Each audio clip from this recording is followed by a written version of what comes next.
Good morning. Now, for a couple of days, I've taken you with me to the movies to explore some of the surprisingly profound lessons to be learned from the world of cinema. I suppose by now it's pretty obvious that I'm a bit of a movie nerd. In fact, I haven't met anyone who has watched more films than I have. This is how bad it is.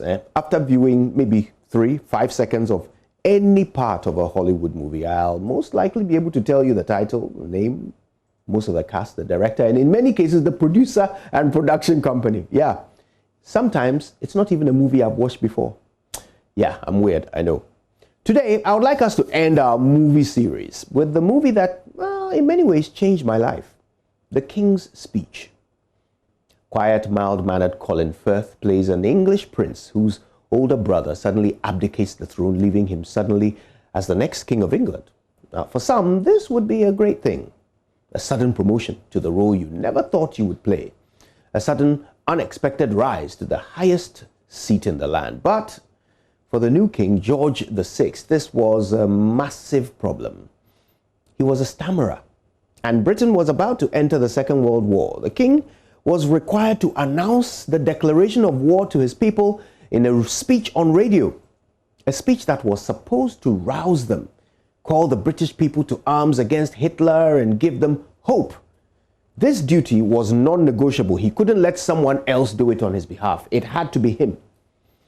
Now, it also occurred to me that this must happen quite regularly to people in all walks of life. You know, your boss suddenly quits and you have to step in and make important decisions. Or your father or mother dies and you have to take care of your younger siblings. Your husband loses his job and you have to pay the bills. Your wife travels and you have to manage the kids on your own. You know, most of us are not born to leadership.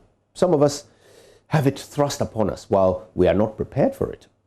Regardless, we must rise to the task, and good old King George, faced with potential embarrassment before his entire kingdom and certain ridicule from the rest of the world, decided that he must find the ability from somewhere, anywhere, to perform his duty and deliver this crucial speech. Now, the movie is about how he manages to do this with the help of a speech therapist called Lionel Logue, played by a wonderful Australian actor named Jeffrey Rush. That's him on your right, on your screen.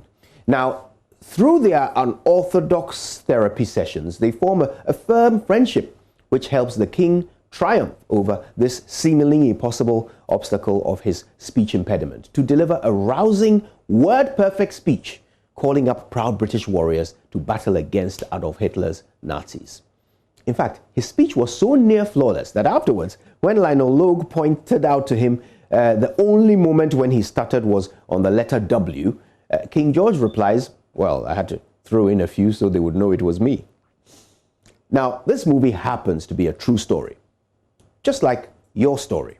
Whatever responsibility, fate has thrust upon you in your life, I want you to know that this has happened for a reason.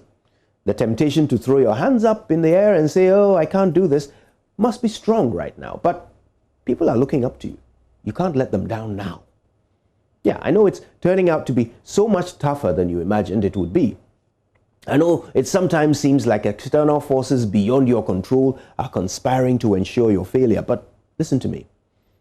You can do this. You may not think you were born to do this, but you are called to do this. People are depending on you to lead, so lead and succeed. Others have done it, and so can you. My name is Kojo Yankson. The occasion calls for me, and so I rise to it. Good morning, Ghana.